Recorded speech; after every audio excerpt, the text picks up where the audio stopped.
In a lot of modern worship music, what we're hearing is not a lot of busy keyboard rhythms, but actually just playing fairly sparse rhythms, sometimes even only playing once per chord change. And even playing not very often, you still want your chords to have a lot of impact.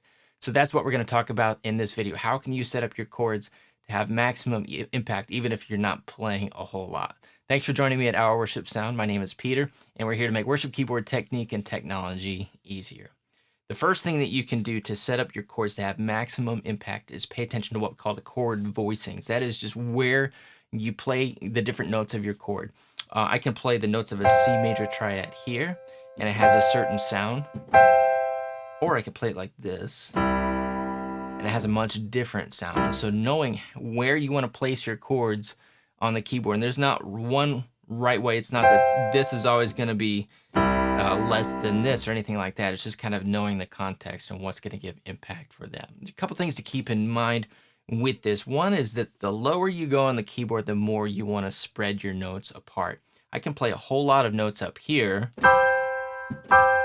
and we can still make out the notes that are happening there. Whereas if I take those same notes and play them here, it's very muddy and we can't distinguish the notes. That's because our ears are much more sensitive to higher frequencies.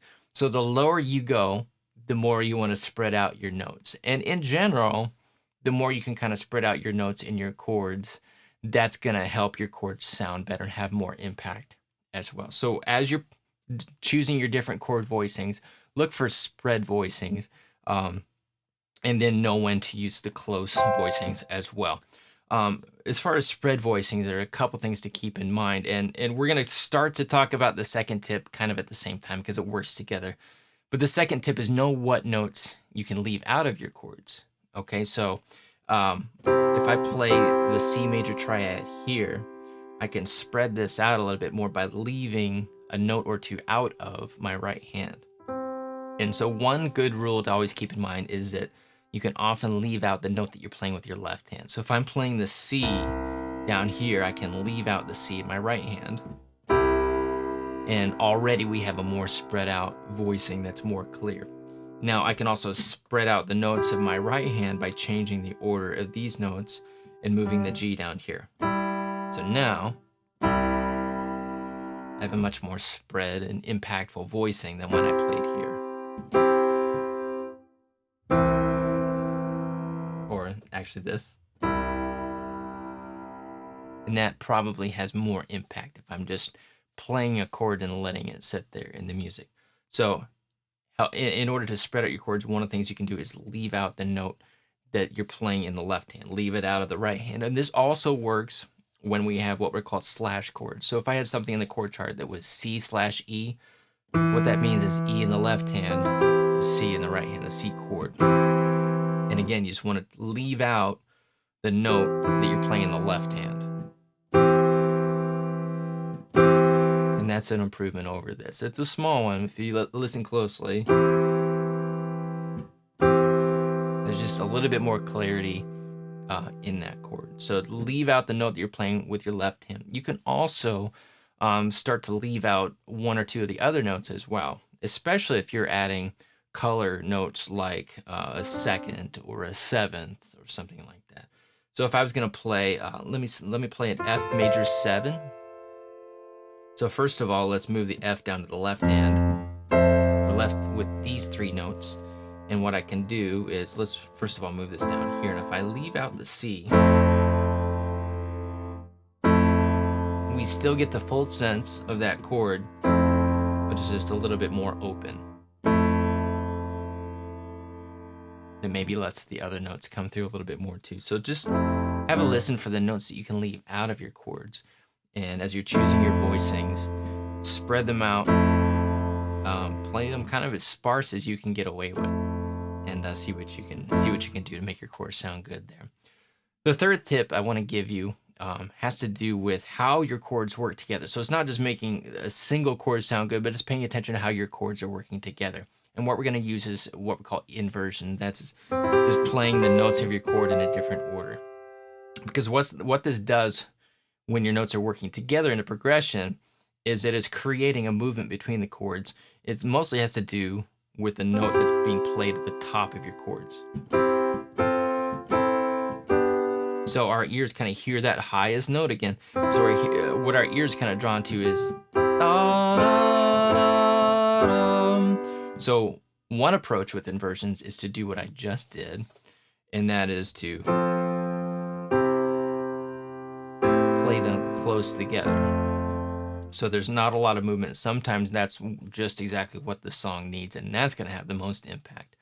However, sometimes you want to make your chords jump around a little bit, and that creates more movement from the top note of one chord to the top note of the next chord. So if you pay attention to that, you can play something like.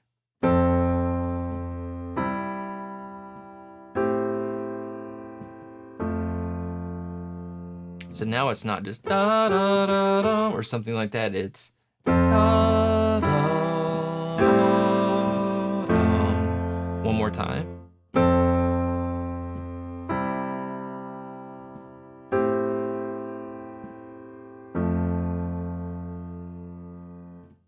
And that's not always the direction you want to go, because sometimes you want to be a little bit more in the background. But if you want to play something interesting with the way your chords flow together, that's a really good way to do it. So those are 3 kind of technique-based tips. The last tip I want to give you is more sounds-based. And before I say that, I want to say that as keyboard players, we need to pay attention to the sounds that we're playing, because it's going to help or hinder whatever we play technique-wise. And so sometimes the best thing we can do as a keyboardist is to pay attention to the gear and the sounds that we're using. So to that end, I've actually created a new resource for you. It's free. If you go to ourshipsound.com/keyboard, you can get a new resource called the Complete Keyboardist. It's a PDF, and you just sign up for that there, and it'll go right to your email inbox where you can download it.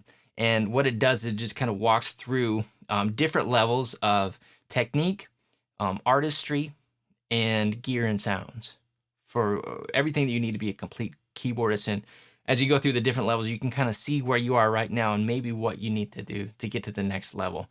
So you want to check that out, ourworshipsound.com/keyboard, and get your copy of the Complete Keyboardist. So this last tip I want to give you is about sound. So how to give your chords maximum impact. What you can do is play the best sounds that you have available to you. Okay. Now, if you have just a simple keyboard and that's what you have to work with, then just make it happen and work with that. But you might want to check out what you have available to you. I want to also add, if you're playing a real piano, an acoustic piano, try to keep it in tune. That's going to give you a lot more impact to your chords. And but if you're playing a keyboard, you want to look at the options that you have. You might be able to upgrade the sounds that are in your keyboard. I've done that with this keyboard. However, what you're actually hearing in this video is software. And this is a plugin that I use called Addictive Keys. And it has different options, kind of modeling mic placement and tonality and that kind of thing.